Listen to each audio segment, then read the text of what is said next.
തെരഞ്ഞെടുപ്പ് തന്ത്ര സ്ഥാപനമായ ഐപാക്കിനെതിരായ ഇഡി നടപടിയിൽ സുപ്രീം കോടതിയിൽ തടസ്സ ഹർജിയുമായി തൃണമൂൽ കോൺഗ്രസ്. കേസിൽ സിബിഐ അന്വേഷണം വേണമെന്നാവശ്യപ്പെട്ട് ഇഡി സുപ്രീം കോടതിയെ സമീപിച്ചു. ആർ അച്യുതൻ ഡൽഹിയിൽ നിന്ന് ചേരുന്നു കൂടുതൽ വിവരങ്ങളുമായി.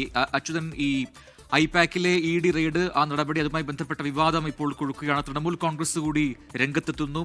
അവർ ഐപാക്കിന് വേണ്ടി വാദിക്കുന്നു. അതേസമയം തന്നെ സിബിഐ അന്വേഷണം വേണമെന്ന് ഇഡി പറയുന്നു. എന്താണ് നിലവിൽ ഇതുമായി ബന്ധപ്പെട്ട കൂടുതൽ വിവരങ്ങൾ?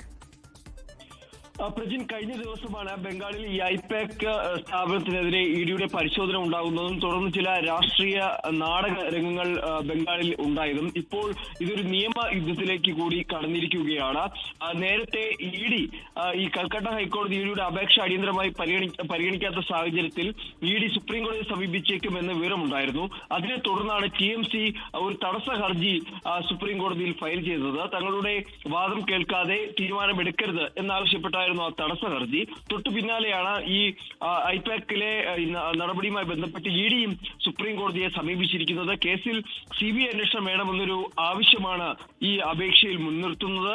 സുതാര്യമായ അന്വേഷണം നടക്കണം എന്നും ഇഡി ആവശ്യപ്പെടുന്നുണ്ട്. എന്തായാലും നിലവിൽ ഇപ്പോൾ കൽക്കട്ട ഹൈക്കോടതിയിലും ഈ കേസ് പരിഗണനയിലാണ്.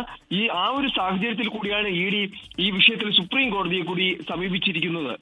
യെസ്, വ്യക്തമാണ്. എന്തായാലും ഈ വിഷയം രാഷ്ട്രീയമായും നിയമപരമായും നേരിടാൻ തുറച്ചിരിക്കുകയാണ് TMC. ആ രീതിയിലുള്ള നീക്കമാണ് ആ പാർട്ടിയിൽ നിന്ന് ഇപ്പോൾ ഉണ്ടായിരിക്കുന്നത്. അച്യുതനാണ് ഡൽഹിയിൽ നിന്ന് വിശദാംശങ്ങൾ നൽകിയത്. ലോകത്തെവിടെയായാലും ഏത് സമയത്തും 24 വാർത്തകളും ഓഗ്മെന്റഡ് റിയാലിറ്റി പാക്കേജുകളും എക്സ്പ്ലെയിനറുകളും വിശദമായി കാണാൻ ഞങ്ങളുടെ YouTube ചാനൽ നിങ്ങൾക്ക് സബ്സ്ക്രൈബ് ചെയ്യാം.